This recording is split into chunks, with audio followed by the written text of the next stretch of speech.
I'm just going to fill up the tank. Fill up? Not all the way, though, right? We have to. But it's $5 a gallon. I said we have to. Kids, we're going to have to leave one of you behind.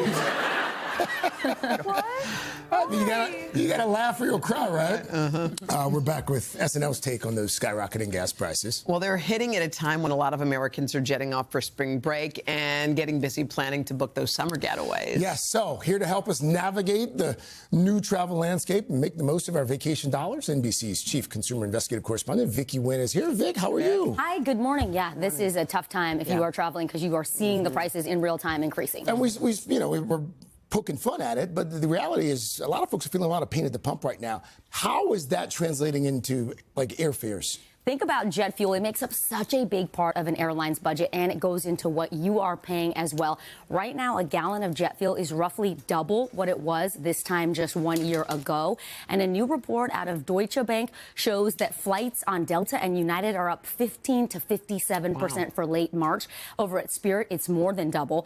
But a bright spot here, executives from American, Delta, and United were speaking at an investor conference earlier this week, and they said, you know, the spring break travel boom, the high demand, that's helping us to offset the fare hikes just a little bit. Okay. So if prices are going up, are we going to be able to save any money if we're flying? Yes, but the thing is, you've got to book now, and there are still deals. We'll get to those for late March, early April. But whether you're planning for a last-minute spring break or you're looking ahead to the summer, the sooner you book, the better, because prices are likely to keep creeping up.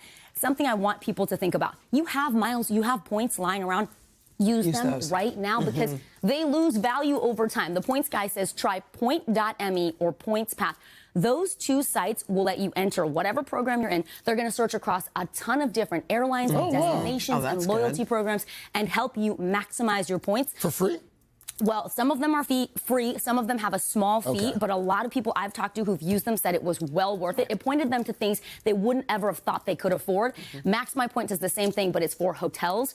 And then also, we talked with Katie Nastro over at Going.com. She says, buy main economy tickets, set a price alert on Google Flights, Kayak, Going, or Hopper. That way, if the price falls, you call the airline and you say, hey, listen, I want to rebook at the lower price. Give me a credit towards future travel, and they'll do it. Love it.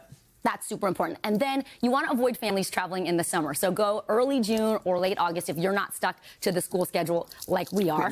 Avoid Sundays. That's the most expensive day to fly. And this is my last final tip. Check the World Cup dates. The World Cup is coming to North America, 16 cities. It's going to be amazing. But unless you're traveling there for football, you do not want to be in any of those cities. That's a good point. Everything will cost more. That's a good point. What about folks who've waited until the last minute to book spring break travel? They still want to go on a trip, but they haven't booked yet. Any deals for them? Get this. These are round trip prices right now for late March into April. You can go from Charleston to Cancun, $284. New York to Atlanta, $258.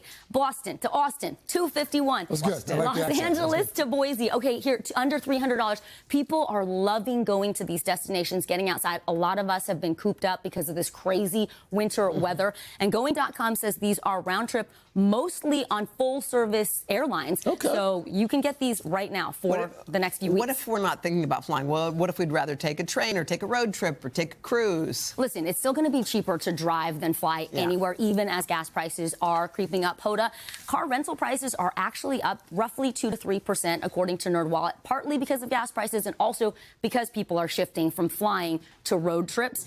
But the good news, if you're thinking of a train trip or a cruise, those fares have remained steady. We talked with Chris Faust over at the Cruise Critic, and she says that 75% of Americans live within driving distance of a cruise port. A new one is opening in Philly next month. So if you were thinking about cruising, Alaska, Caribbean, those fares are holding steady. 75% of all Americans live within driving distance. Who knew? Thank you, Vicky.